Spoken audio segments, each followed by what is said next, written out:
o seu programa sobre empreendedorismo digital, inovação e tecnologia.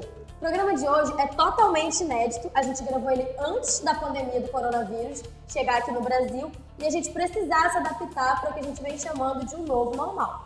A gente gravou ele lá no Impact Hub, que é um espaço voltado para negócios sociais, que têm sido tão úteis e necessários nesse momento de pandemia, né? A gente pede também para que vocês não esqueçam de que lá no YouTube, no canal da AmazonSat, vocês encontram toda a temporada e todos os próximos programas que podem vir a passar aqui na grade.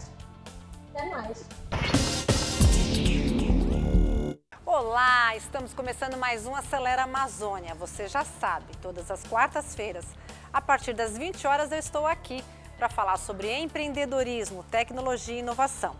E no programa de hoje a gente vai conversar com o Marcos Bessa, que é cofundador do Impact Hub aqui em Manaus. Ele vai contar para a gente sobre os projetos de impacto social. Você também vai conhecer um game chamado Snakeborn, que foi idealizado por Felipe Lobo e ele resgata toda a identidade cultural amazônica.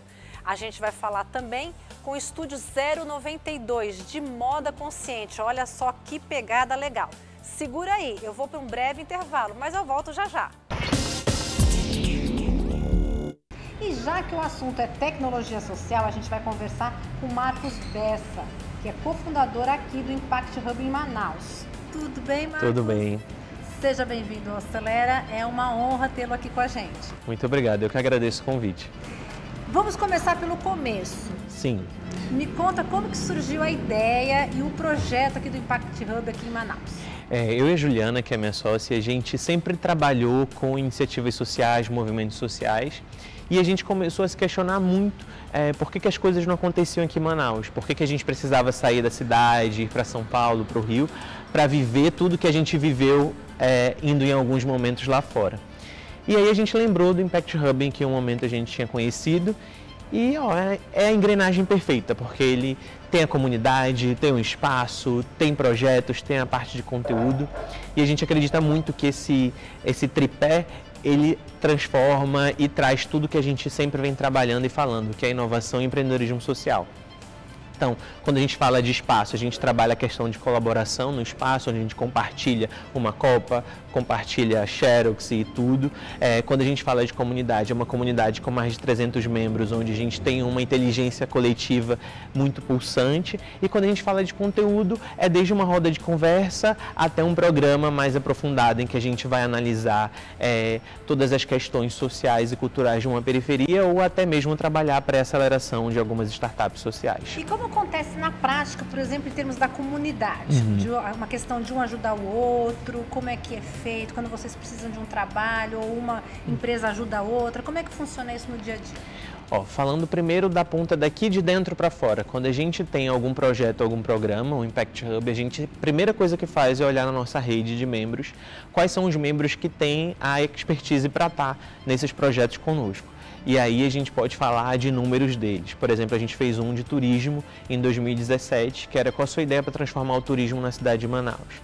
E a gente trouxe para trabalhar conosco uma designer de experiência, que é a Camila Lima, onde ela conduziu toda a metodologia, todo o evento, toda a imersão, para que a gente tirasse dos participantes ideias de fato que fossem mudar a realidade do turismo aqui. E tinha uma chamada muito específica, como fazer com que o turista ficasse mais de um dia e meio na cidade.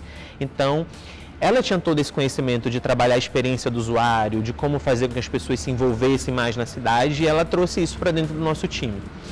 E aqui também dentro do espaço a gente faz muitos cafés, muitos encontros, e a gente tem uma meta bem ousada para esse ano de 2020, é fazer com que cada membro tenha alguma conexão significativa de negócio mesmo, não só de conhecer e saber quem é ele, mas que a gente consiga de fato em negócio. Então, para esse primeiro trimestre tem 20% aí que a gente já tem que atingir, mas é isso, por exemplo, a gente gerar um evento onde a gente apresente alguém que precise de um design e trazer um design para lá, alguém que precise pensar essa experiência do usuário, a gente trazer alguém que possa trabalhar nesse ponto com a gente. Então quer dizer o seguinte, empreendedorismo social dá para ganhar dinheiro e fazer bem ao próximo? Sim, a gente acredita muito nesse que a gente chama de setor 2,5, que sim, ele pode ser um negócio, gerar lucro no final, mas além disso ele também tem que gerar gerar transformação social. Ele também tem que pensar em todos os atores que estão envolvidos nessa engrenagem. E quantas empresas, startups, você tem hoje aqui no Impact Hub?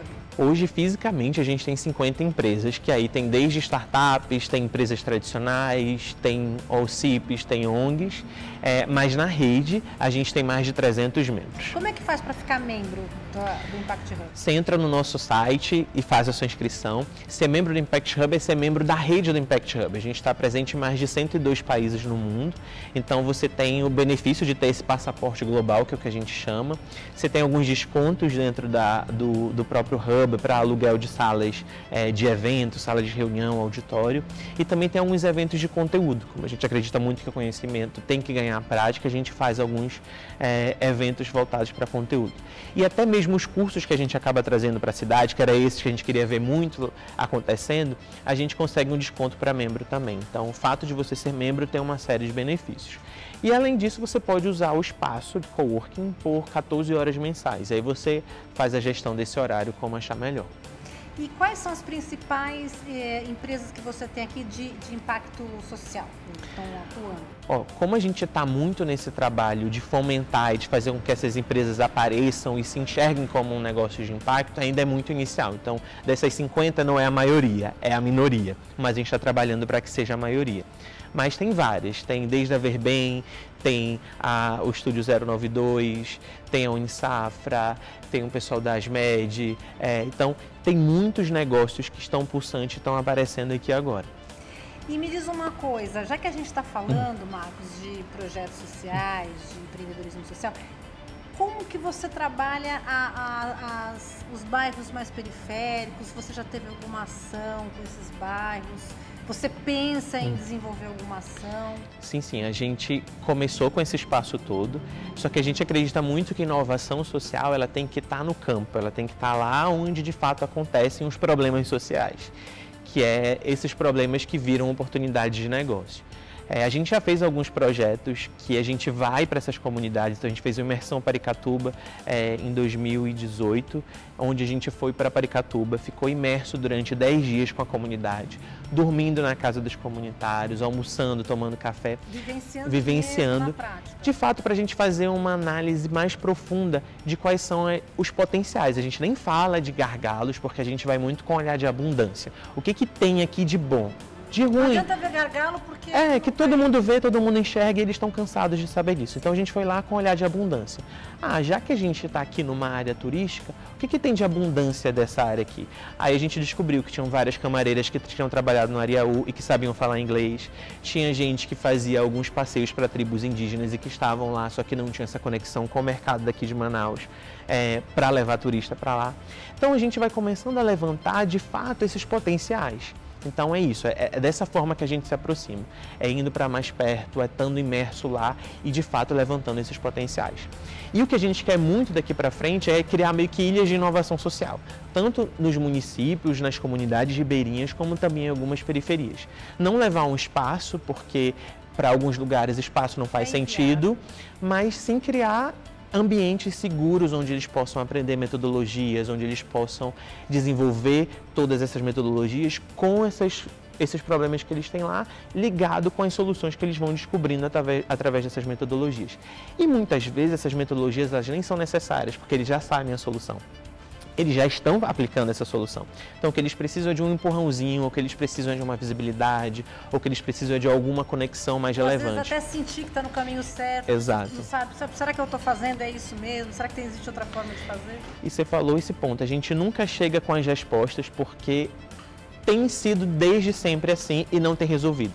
Então a gente chega com outra abordagem. O que a gente pode fazer para potencializar? Então a gente não chega com respostas, a gente chega com perguntas. Até porque vocês acabam respeitando aquele ecossistema, aquele habitat, Exato. Então é aquela realidade ali daquele momento. Exatamente. A gente está indo para o final da nossa entrevista, eu queria que você deixasse um recadinho aí pra gente, você vai ter algum curso, deixasse, enfim, falasse algumas suas considerações finais. Primeiro, siga a gente nas redes sociais, que vai estar aqui embaixo.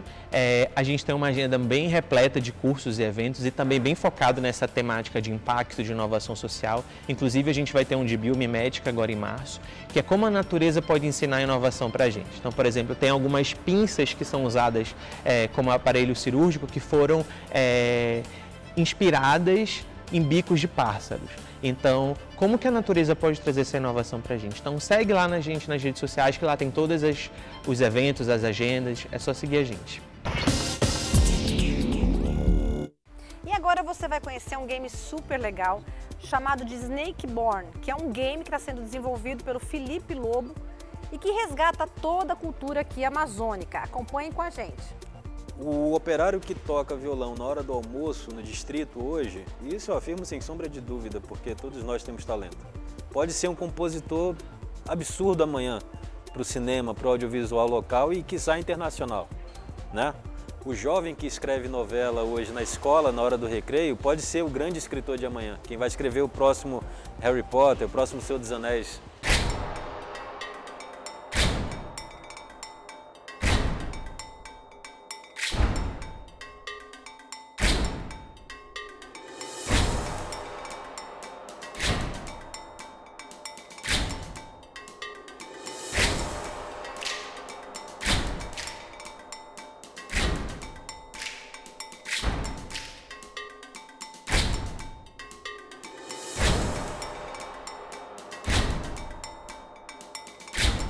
Eu juntei um super time de 15 pessoas, das quais 8 continuaram no time durante 2 anos, todos voluntários, para desenvolver a narrativa dessa ideia original. Tudo vai se passar em uma visão futurista, distópica da Amazônia, onde vai vir uma nação colonizadora, fictícia, vai se estabelecer em cima da cidade de Manaus, junto com uma conspiração com uma força alienígena, então vão querer explorar os recursos da região, estabelecer um regime de vocês vão produzir nossos bens, a gente vai garantir a segurança de vocês, da gente mesmo, aquela velha história. E nisso uma jovem vai se perder dos pais. E essa jovem vai ser resgatada por eles durante o ataque, né? Uma personagem dessa nação vai se compadecer, vai resgatá-la, ela vai perder a memória ao longo do processo. E aí ela vai ser criada por essa civilização enquanto um soldado, né? E ela vai ser enviada numa missão que vai dar muito errado, muito distante da cidade. Ela vai perder o esquadrão dela e vai ter que voltar para a cidade a pé.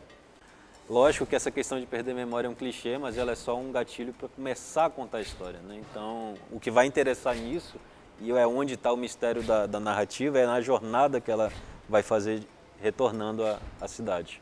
E aí, ao longo do processo, ela vai colaborar com as comunidades para ampliar a resistência deles, vai conhecer novos personagens, vão ter outros personagens no elenco que vão fazer parte dessa aventura com ela, enfim.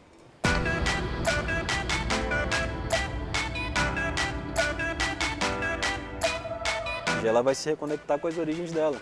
Então ela vai descobrir que ela era filha de ribeirinho, sim, que ela não nasceu nessa civilização super tecnológica, que ela é ribeirinha amazônica, do pé rachado, como todos nós.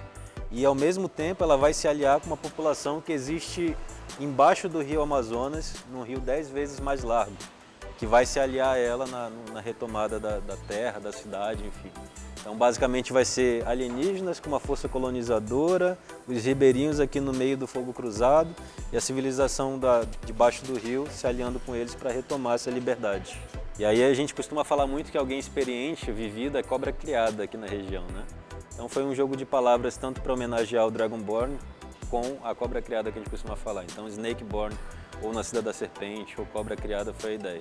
Até porque a narrativa do jogo fala muito sobre essa questão da experiência de vida, de reconexão com as origens, então a gente acredita que se encaixa também no contexto do jogo, além de ter uma sonoridade legal, né?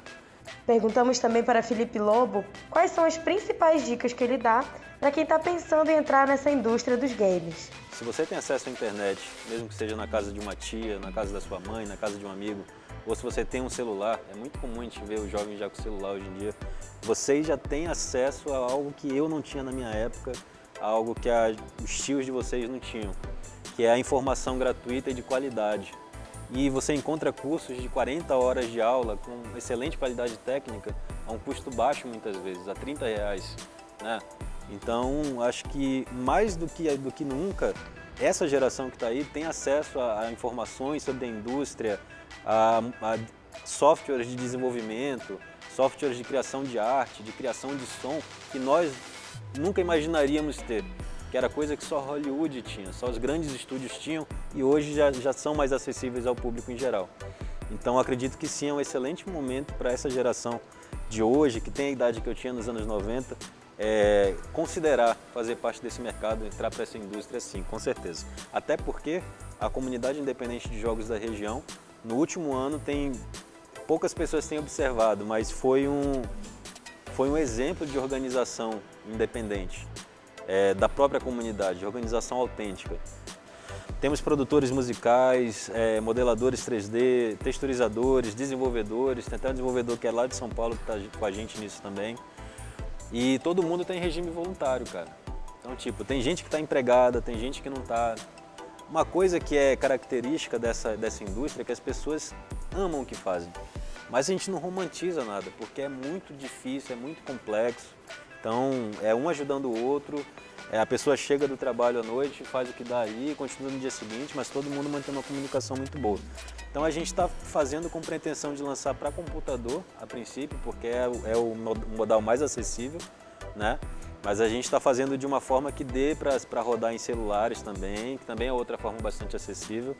E talvez no futuro, se houver a demanda da comunidade, se alguma empresa de console estiver interessada, uma Microsoft, uma Sony da vida, uma Nintendo, quem sabe, a gente pode fazer o porte para outra plataforma também. Agora é um projeto que nesse regime voluntariado vai demorar pra caramba para sair, se for para sair bem feito. A gente realmente sente a necessidade de um olhar mais aberto para essa questão da tecnologia quando se trata de mídias mais tradicionais, né? Como uma produtora independente, a Flamicide conta com o trabalho voluntário dos colaboradores. Para isso, muita boa vontade e trabalho em equipe tem sido necessário. Então, acho que esse é o grande barato, essa é a grande sensação, é de ver que você está construindo algo com carinho, com dedicação, com várias mãos, e visando o dinheiro, sim, é claro, né? Mas que é um negócio, se não for negócio não é sustentável, mas acima de tudo, a gente tomando para a gente também a responsabilidade de darem valor para o nosso imaginário regional, né? Então, acho que esses dois fatores, a colaboração que é intrínseca à indústria criativa, com esse desejo de representar bem a Amazônia lá fora, é o que movem bastante a gente. Sabe aquela mulher que tudo que toca vira arte? Que respira criatividade e deixa todas as suas peças muito mais estilosas? Essa é a Bárbara Façanha, e ela criou a Estúdio 092, uma marca genuinamente amazonense que pode fazer você também levar a Amazônia para onde você quiser, através das roupas e dos acessórios que vende por lá. Vamos conhecer? Tem aquela história, né? Manaus, interior grande. Tem que ter um médico, tem que ter um advogado, tem que ter um dentista. Desde pequena eu já tinha uma inclinação para isso. E um belo dia eu resolvi mudar, como diz a música, entendeu? Decidi fazer um curso de estamparia têxtil. Tinha trancado a faculdade de arquitetura, fui para o Rio de Janeiro fazer esse curso de estamparia têxtil. No final do curso de estamparia têxtil, eu tinha um desconto no Senac, que foi onde eu me formei, e eu acabei emendando no técnico em produção de moda. Aí, depois do final desse curso, depois de um ano, na verdade, eu fiquei 3 anos e meio no Rio, e eu voltei para Manaus depois desses 3 anos e meio com a ideia de mudar alguma coisa, entendeu? De mudar a cena. Se tem um brasileiro que sabe vender o seu produto e transformar a sua cidade em um produto, é o carioca. E eu sentia falta disso aqui em Manaus. Eu falei, opa, ninguém faz isso em Manaus, ninguém abraça isso. Por que as pessoas não falam de Amazônia? Inclusive, no curso que eu fiz, teve uma votação para ter o desfile, né, o final, e precisava de um tema para a coleção final, para ser apresentada no final do curso, no desfile. E eu coloquei a Amazônia como tema e, surpreendentemente, todo mundo votou na Amazônia como tema. Ou seja, eu acho que desde aquela época, algumas pessoas já se ligavam no potencial que a Amazônia tinha. E eu ficava indignada mesmo, assim, de cara, por que as pessoas não usam? Por que a gente não tem orgulho? E isso a gente repara muito, que manauara, amazonense, ele ainda não tem esse, sabe, de encher a boca. Eu sou amazonense, eu gosto do meu produto. E eu acho que foi isso que me fez trazer essa ideia de lá. E de transformar uma marca que pudesse traduzir todo o lifestyle que a gente tem aqui. Desde o de Bubuia, desde o Teleso, feito na Amazônia. Eu acho que a gente tem um grande potencial como cidade, como estado. E foi isso que me fez querer explorar isso e ser uma das pioneiras a explorar isso e despertar essa vontade nas outras pessoas também, o principal, a vontade de despertar esse amor pela nossa terra, que a gente precisa ter, que se a gente não tiver, né, se não começar pela gente, não vai começar pelos outros. Voltei com a ideia do Estúdio 092 e um movimento criativo. Na verdade, eu precisava de uma plataforma para divulgar o estúdio. Foi quando surgiu a ideia do movimento criativo e de fazer no fundo da garagem de um amigo nosso, do pai de uma amiga nossa. E de lá foi desenrolando, a gente fez vários movimentos e a gente percebeu que eram duas coisas diferentes. Que o movimento ia ser uma coisa e o Estúdio 092 ia ser outra, mas eles precisavam caminhar juntos. E o movimento ia ser a plataforma para divulgar o Estúdio 092. Passei 2 anos rodando a cidade, fazendo evento. Eu abri um espaço físico, que era na minha casa, mas eram os dois juntos. Eu morava em cima e embaixo eu adaptei para ser um lugar para receber as clientes. E depois desses 2 anos, e coincidentemente foram 2 anos de movimento criativo, 2 anos nessa casa, nesse formato trabalho e casa, eu mudei para o Impact Hub. A pegada amazônica é o grande diferencial do negócio. Ao levar conforto e valorizar a cultura regional, Bárbara se destaca como uma empreendedora de moda e propósito. O início do estúdio eram as roupas e os biquínis, mas sempre com a ideia de trazer roupas que a gente pudesse usar aqui na nossa cidade. A gente tem a maior parte do ano dias de verão, então a ideia era fazer uma marca verão, de roupas de verão. Roupas que você pudesse usar na praia, usar no Rio, mas também pudesse usar no dia a dia. Sempre utilizando dessa versatilidade, de transformar uma roupa que você está na praia para uma roupa do dia a dia também. Ó, nossa produção é toda local. As roupas eu terceirizo para uma costureira que já está comigo desde o início. Ela tem uma equipe também que trabalha junto com ela. E os biquínis, depois de muito tempo, eu resolvi assumir essa responsabilidade. Eles todos são dupla face e no começo eu tinha muita dificuldade de achar uma costureira que quisesse trabalhar dessa forma. E hoje eu que produzo os biquínis, corto, tenho ajudantes, óbvio, no ateliê, chamo diaristas para me ajudar a fazer, a cortar, a fechar, a costurar. Mas a produção mesmo dos biquínis fica mais sob minha responsabilidade e as roupas das mulheres que eu terceirizo. Outro elemento muito especial do negócio é a busca por aproximar o cliente de quem produz as peças. O movimento Compre de Quem Faz é também uma demanda do novo consumidor, que além de buscar produtos de qualidade, busca um valor humano agregado a ele. Foi uma coisa que a gente foi descobrindo, a gente começou, vamos trabalhar com esse negócio do Compre de Quem Faz e tudo. E foi uma união mesmo, porque eu acho que ninguém consegue nada sozinho. O fato da gente ter unido e transformado o movimento numa plataforma fortaleceu isso não só para o estúdio, como para o Estado. Essa mudança foi tão forte que até os próprios órgãos do governo, eles também se sentiram na obrigação de mudar e incluir coisas novas. Por exemplo, a SEC hoje ela é Secretaria de Cultura e Economia Criativa. E há 6 anos atrás ninguém falava de economia criativa. Então, eu tenho esse orgulhozinho assim, de saber que a gente começou isso e não sozinha, óbvio, porque eram vários participantes no movimento e eu não teria conseguido sozinha essa mudança. Mas é muito bom ver tudo o que veio depois do movimento, assim, e dessa união de vários empreendedores criativos. No início do bloco eu falei sobre mulheres como a Bárbara, que respiram criatividade e dão seu toque de arte em tudo que trabalham. O momento da pandemia é ideal para você apoiar esse tipo de empreendimento. Seja consumindo ou simplesmente curtindo e compartilhando o trabalho de quem busca não só vender e gerar receita, mas também agregar valor à comunidade em que vive. Na verdade, o movimento criativo e o Estúdio 092 começaram na internet. Foi muito no boom de Instagram e tudo, dos Facebooks, dos eventos no Facebook, foi naquele boom. Eu sempre tentei usar como estratégia a internet para falar com os meus clientes. Inclusive, hoje a minha vitrine é o Instagram. Eu tenho uma loja física hoje, mas a principal vitrine continua sendo o Instagram.